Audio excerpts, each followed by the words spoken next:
Y hoy en día hay muchos predicadores, tanto de afuera y adentro de la iglesia. Hay bastantes pastores, líderes de iglesia que han apostatado y ahora son los más acusadores, ¿verdad?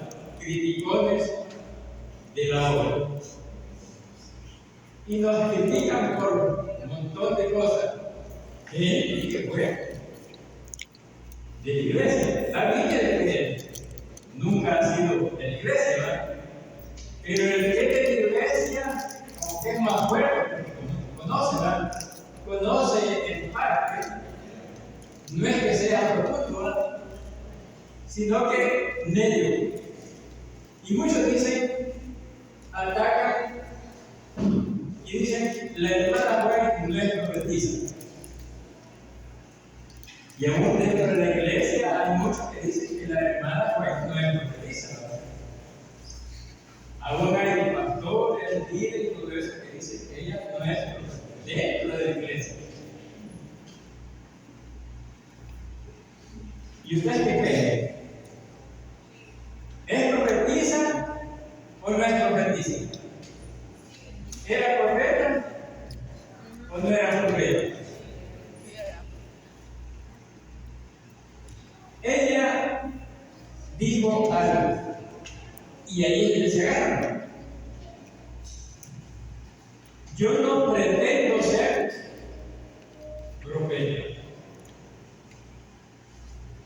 No quería decir que yo no soy profeta, sino ella dice, yo no quiero aceptar ese título de profeta. O sea, no quiero que me malinterprete, le digo a ella, porque yo soy más que una profeta. Porque no solo profetizo, sino que tengo que hacer un montón de cosas. Y ella mejor trató que yo soy una mensajera del Señor.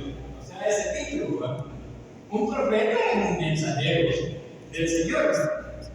¿Por qué no quiso el título de profeta? Porque en el tiempo de ella había muchos profetas también falsos. Y ella no quería que su trabajo se confundiera con una profeta como la demás. Por eso ella tomó, yo soy la mensajera del Señor. Ella, dentro de la doctrina de la iglesia, no está sobre, ni está sobre la Biblia. Ella recomendó y siempre a todos nos recomendó que estudiaran la Biblia y que era la guía de salvación. O sea, era la palabra infalible. Nunca ella fue en contra de la Biblia, no, pero lo que hizo fue exaltar. Hay un capítulo en el conflicto de los siglos desde ahora, entender solo las palabras de Dios. No sé si lo estudiaron en el conflicto, lo vieron. Donde el capítulo es algo donde ella le comienza a enaltecer las Sagradas Escrituras. Hay un librito muy bueno, ¿y saben cuál es el que este libro? Ya le dije un libro, El Camino a Cristo. El Camino a Cristo tiene solo 13 capítulos. Pero el título dice El Camino a Cristo. No es que ese libro es que ella escribió para ir a Cristo, que la Biblia no, sino que ese librito está basado en la Biblia. Cada capítulo tiene referencias de la Biblia, algunos tienen, el que menos tiene son 12 versículos. El que tiene más anda ahí por los 28 versículos cada capítulo.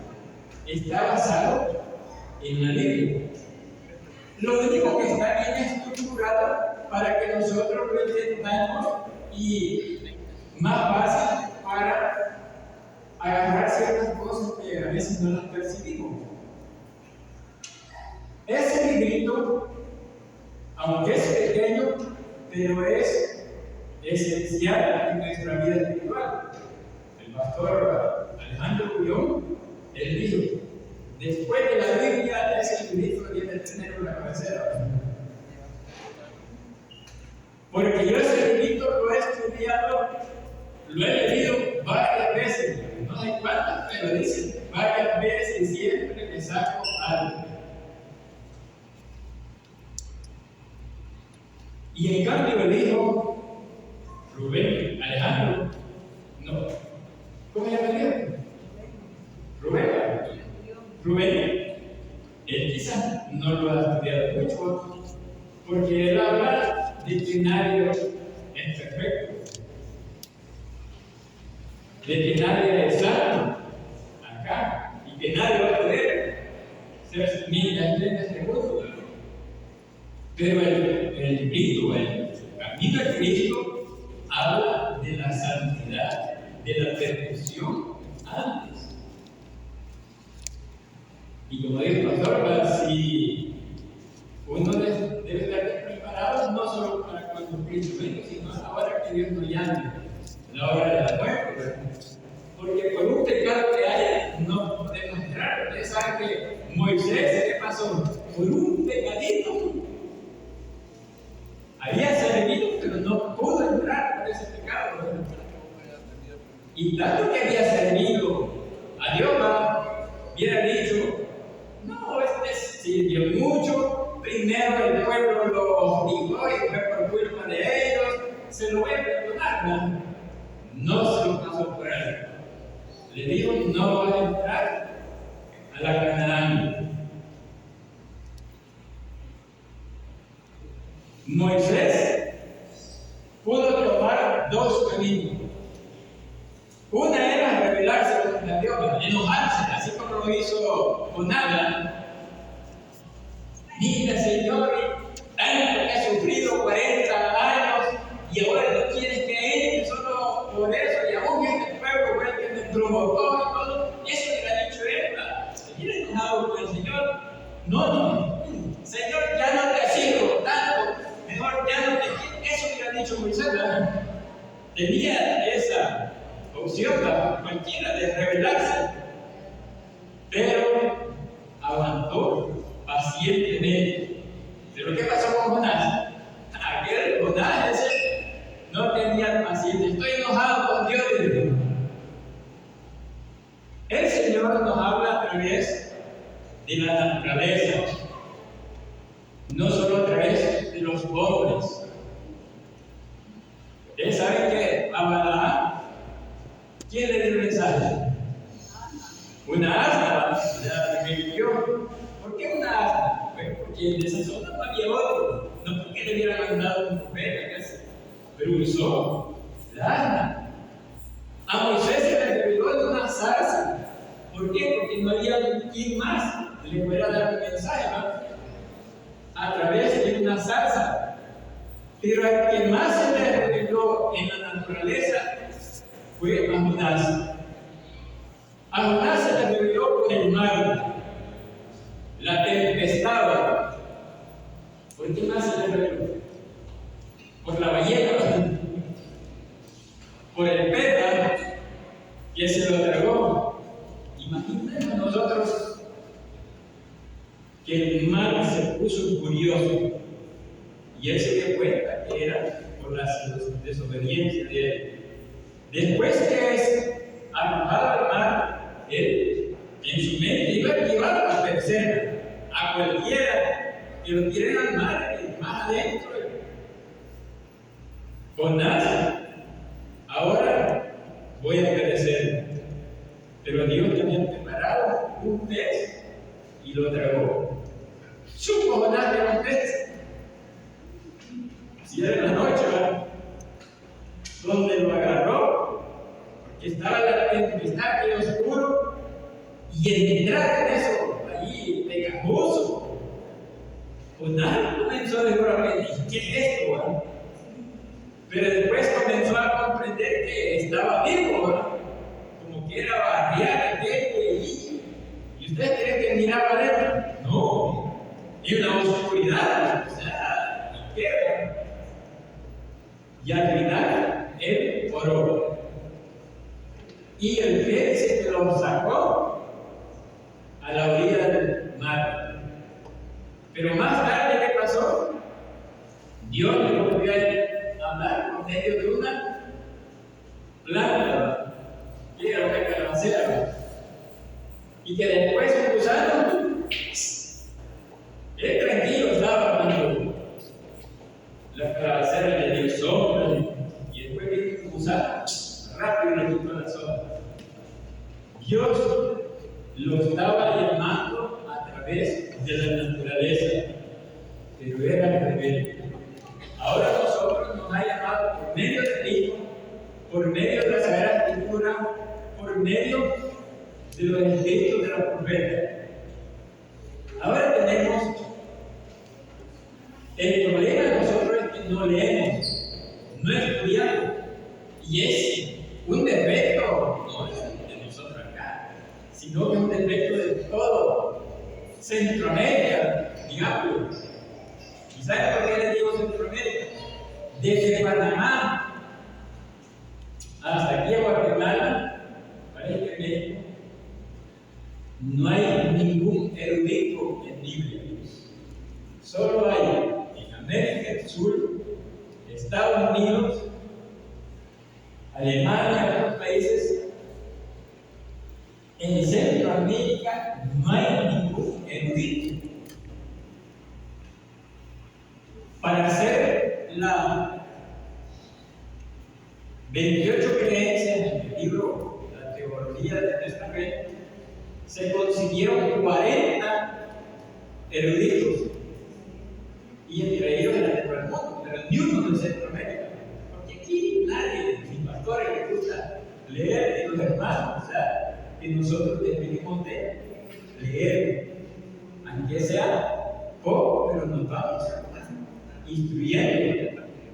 El Espíritu Santo nos va a ayudar a ir grabando los pensamientos, porque el diablo se ha, como dice, preparado con todo. El pecado lo ha hecho más moderno, más sofisticado, de que nosotros no lo captamos, y más que todo en doctrina.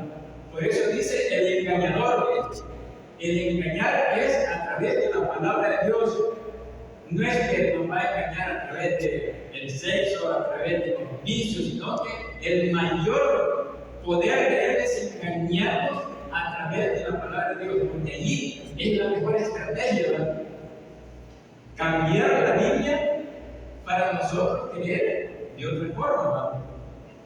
Y no debemos de estudiar. Por eso la ayuda de los libros del Malachi, que nos ayuda a conocer muchos detalles pequeños que a veces nosotros lo estamos haciendo, que es bueno, parece para nosotros, pero es malo. Ahí está Satanás trabajando, y no lo sabíamos. Pero cuando lo estudiamos, entonces allí sí lo vamos a ver que es el enemigo que está detrás. Nosotros debemos de pedirle a Dios que nos ayude mientras nosotros ponemos de nuestra parte. Para comer, ¿qué tenemos que hacer? Bueno, hay que trabajar para la gente.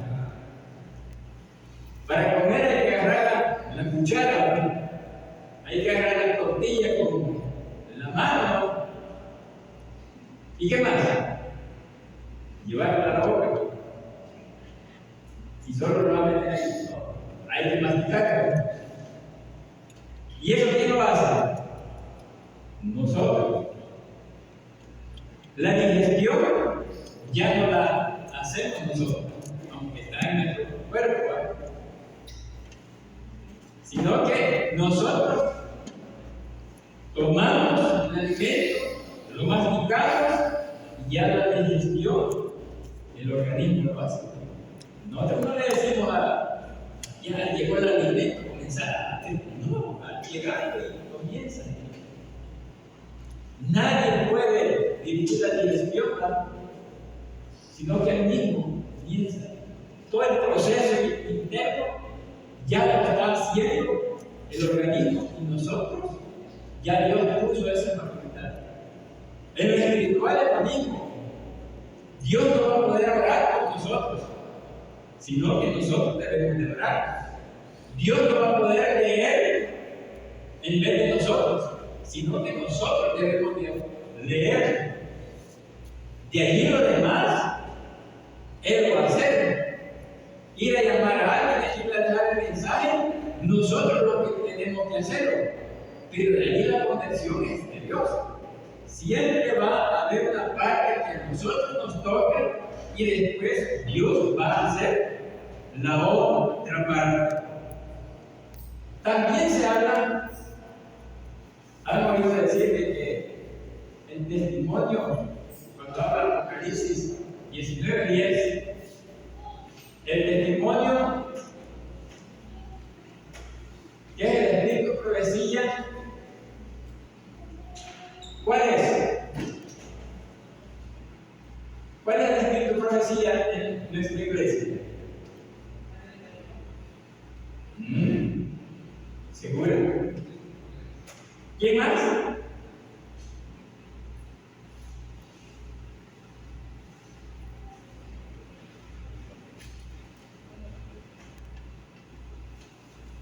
Ese ha sido una interpretación errónea, porque los espíritus de hermana White no son inclusivos. El testimonio del espíritu de profecía sí es parte. Vamos a ver Apocalipsis 1.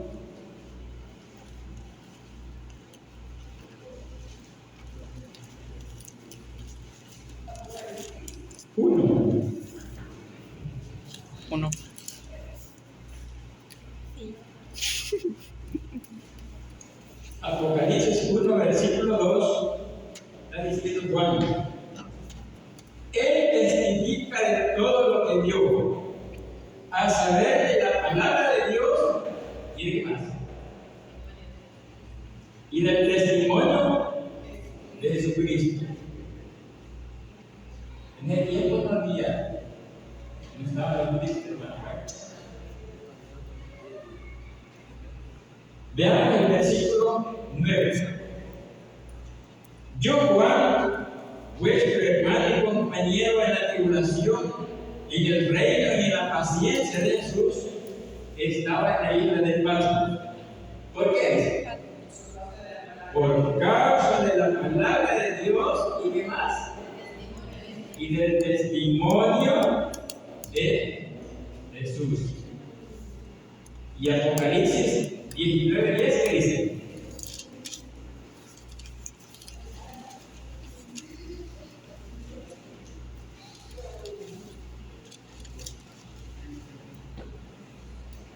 Y él me dijo: escribe, yo me postré a sus pies para adorarlo. Y él me dijo: no hagas eso. Yo soy consiervo como tú y como tus hermanos que se atienen al testimonio de Jesús. Lo vuelvo a repetir: adora a Dios, porque el testimonio de Jesús es el espíritu de profecía. Ahora, ¿cuál es el espíritu de profecía?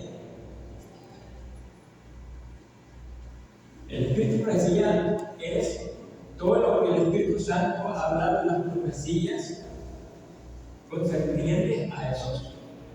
Desde Génesis 3:15, ¿verdad? La primera profecía del Mesías. Todas las profecías que apuntan al Mesías se llaman las profecías mesiánicas, ¿verdad? Ahí entra el libro de Daniel, lo vimos en la lección, ¿verdad? Donde apuntaba las 70 semanas a Jesús. Entonces, ese es el testimonio de Jesús, esa es la espíritu de profecía en la Sagrada Biblia. O sea que ahí ha estado. Cuando vemos todos los profetas, Isaías, Ezequiel, Jeremías, ellos profetizaron, también Juan el teólogo, en Apocalipsis, todo eso es el testimonio de Jesús, que es el espíritu de profecía. Así es que no solo es los libros de hermana White. ¿Por qué le dicen también?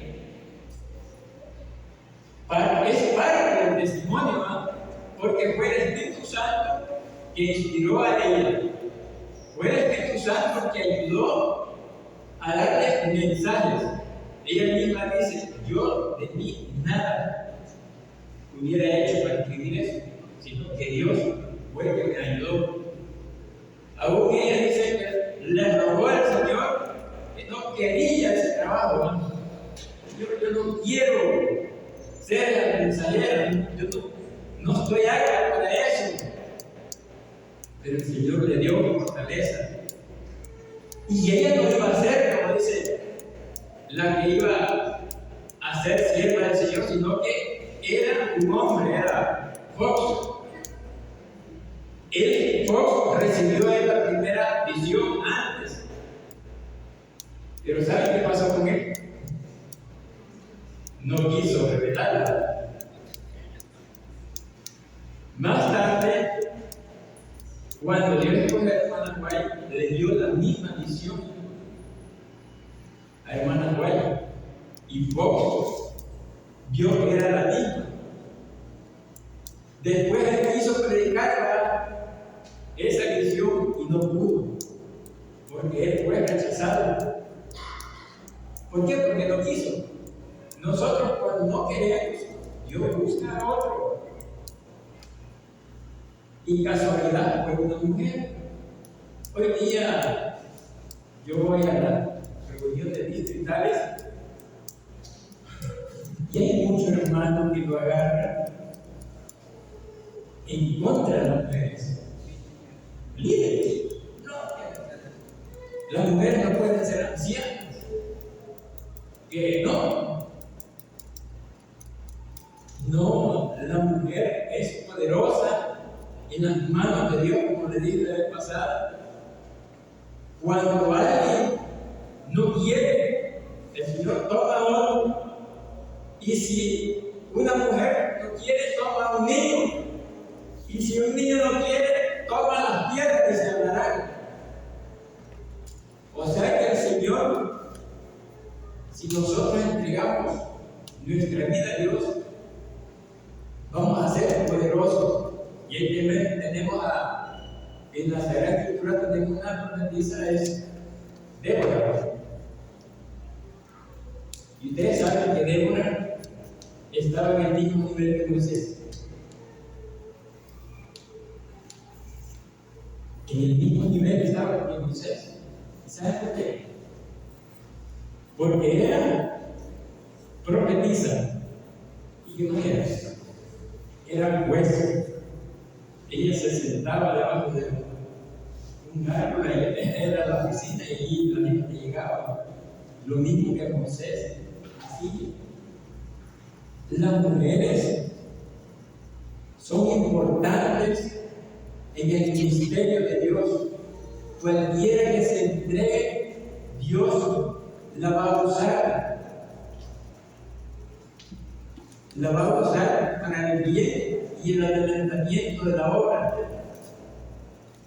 La mujer en la iglesia ha servido tanto en el Antiguo Testamento como en el Nuevo, y como ahora ocupa un lugar importante en la obra del Señor, y no es menos que un hombre.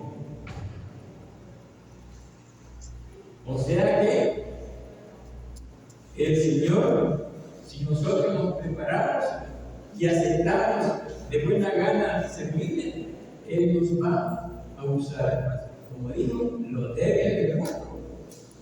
Va a usar para engañar o dominar a los sabios del mundo. Que Dios nos ayude a poder acercarnos más a Dios, a poder servirle, y Él nos va a bendecir de muchas maneras si nosotros le servimos. Recordemos qué porcentaje podemos servir al Señor. Hay un porcentaje que no lo acepta el Señor. En la escuela, ¿con cuánto pasan un alumno? Con 6, ¿verdad? Si saca 4 o 3, queda o 5. Y si 4, ya se queda. Todavía está más rico. En el reino de los cielos, nosotros pasamos ¿con cuánto? ¿Ah? No. ¿Menos? ¿Cuánto es lo menos? ¿Ah? ¿Con cuánto digo? Con 4 ya pasa. En el reino de los cielos pasa con 3. Menos de 3, nadie se va a pasar. Si vio la iglesia el 5%, el 10%, el 20%, el 25%, el 28%, el Señor dice 30,